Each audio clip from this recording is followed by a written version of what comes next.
All right, folks, from Tucson, we're here at Cactus Bowl for the title matches of today's JBT's event. Both divisions at once today. This is rookie John Patterson throwing 10 in the pit. Obviously looking for his first career JBT title, going up against a veteran, also looking for her first. This is Cassie Collins. She has led all the way since game 2 today, needs one more win to wrap up title number 1. This is the second frame. Both she and John opened in the first.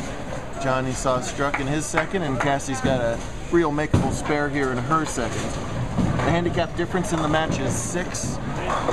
Cassie's getting that 6, so John will have to win by 6 to tie and 7 to win.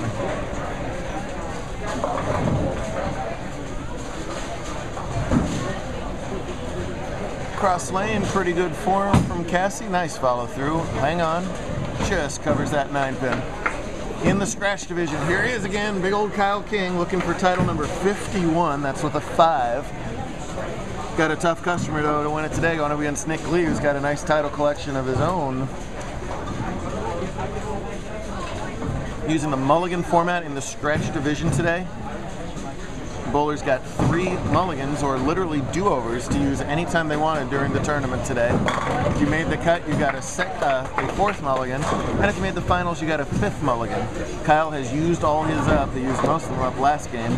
Nick still has 2 remaining, 1 from previous rounds and 1 from making the final. So that second redo can really be advantageous to him in this match. We'll see how it plays out the rest of the way, or even if he needs it. Kyle opened in his first frame, Nick spared in his first, so Nick's got an 11-pin lead through 2, with both of them striking there in the second frame. High hit that time from Patterson, breaks up the split though, luckily for him. Little easier to shoot 4-7 than a 4-6-7. Let's see if Ms. Collins has the answer to that. Both bowlers from Tucson. Cassie, the younger sister of Ashley Collins, who had a real nice JBT career as well. Oh, and that ball doesn't quite hook over enough for John, so he's open again in the 3rd frame. He was in big trouble in his semifinal match against Cortez Shank, and unfortunately for Tez, he opened in the last couple of frames to let John back in, and he just barely escaped 189 to 184 in the semifinal against Cortez. Cortez had previously beaten Drew Stern in another close match, a high-scoring one, 251 to 242. And Drew opened up the finals with a 211 to 160 win over Alan Van Cleve all the way from Washington. So that sets up the handicap division backstory. King's still right of the ball return. We've seen him left of the ball return on the right-hand lane in this house in the past. Plenty of oil today in this house shot to not have that be necessary, and he gets 10 in the pit there to double up and get the match to within a pin when Nick can re-extend to 2 here, to 11 rather, with 2 strikes in a row. And man, airmails the pin over to the 10-pin, but doesn't quite hit it out. See if he chooses to mulligan here early. In general, you don't want to do that. Whoa, and you don't want to do that. Not in general, in always. John finds that dark-colored board, or gutter. Nick not choosing to mulligan here.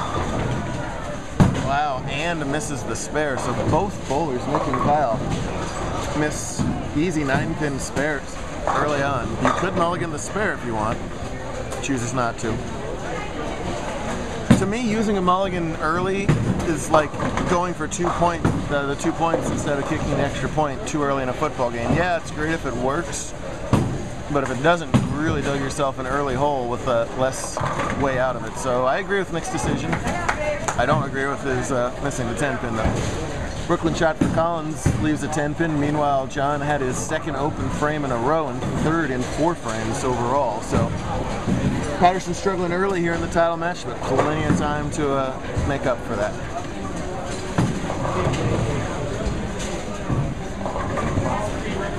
Nice form again, cross lane. Hopefully she'll follow through to target again, just like she did on her last corner pin, and she does again and makes it again. Cassie built up a really nice lead throughout the tournament, and then had an absolutely rotten game 7, and sometimes you'll see bowlers collapse after that. She did not. She rebounded nicely to hold on to that lead, and only have to win this 1 game here in order to capture today's handicap title. See King standing way left, as you usually see a bowler on a broken down house pattern. Right around left of fifth arrow, that ball was tight the whole way, and wow, the big 4. On the double, this time I would expect him to use the mulligan here, which he's going to do. Nick's got to know that Kyle is going to be mulliganing it here. Let's see if he can take advantage. And a high hit for him leaves the 3-6. Even though I said before, you know, it's kind of like going for 2 too early in the game, Kyle really is without a choice here. It's only the one mulligan. It's iffy to take a mulligan anytime other than when you're on a double, because when you're on a double, it gives you a maximum opportunity to, you know, obviously capitalize on the bonus spins.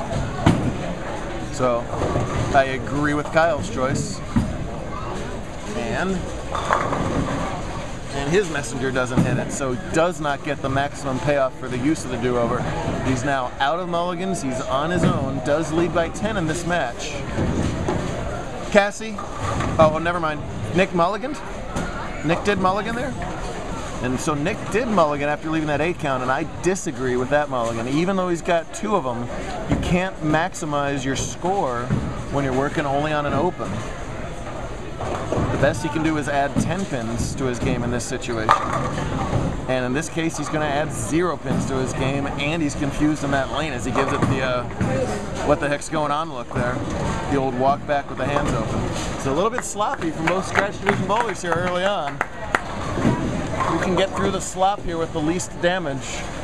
Going to be in better shape. King is going to lead by 10, assuming Nick can make this 5 pin, but Nick has that one do-over left in the bag. Mulligan, boy, changes so much. Let's see if Patterson can get it going here in the 5th frame. There's a better shot. Crowd goes wild. Obviously, whatever high school John bowls for and JBT have the same shirt merchandiser. Saguaro, beg your pardon. Saguaro must have went shopping where we go shopping for shirts. They have the exact same pattern.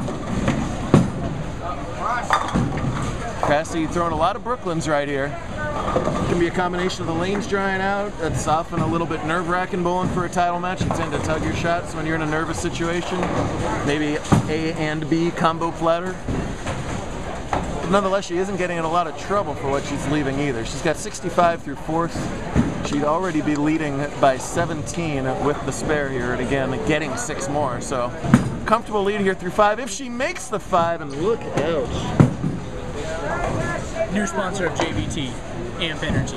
We'd love for Amp Energy to be a sponsor of JBT. All those things like energy drinks are not good for kids.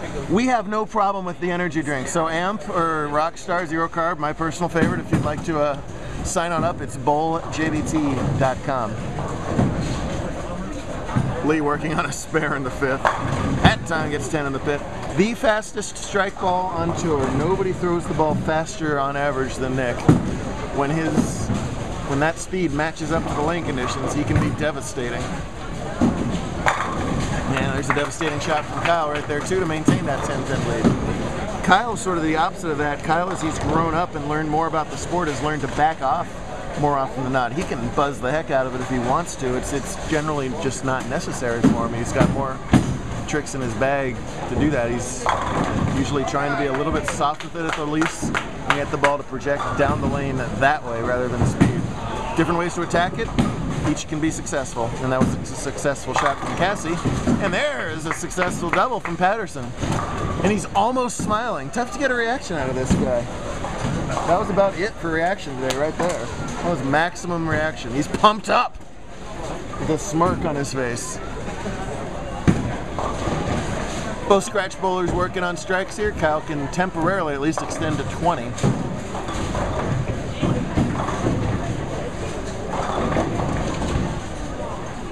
Walking onto your screen now. He's lost on this lane. Last time he mulliganed, and there's a horrible break right there. As for all the world, it looked like he was only going to leave the 4-pin, but the 10-pin wiggles and doesn't fall, and he's got a 4-10.5. As that moved even further to the right. Ugly break for King, and a big chance for Nick to capitalize. You betcha he does. Big double for Nick there, and that's a big game changer there. Is that double versus even for Kyle, likely an open here. But you never know. Kyle has done some amazing things on these telecasts. Let's see if he can add making the 410 to his repertoire. It'll be close. Nope. just a little bit too much of the 4 there. And now it's Lee with the big lead and scratch. Cassie's lead has narrowed with John's double. Collins can double of her own. She does. It's a Brooklyn, but she'll take it. Want to see who wins this match? Be sure to check out part 2 right here on YouTube. Catch John's shot before we go. High hit.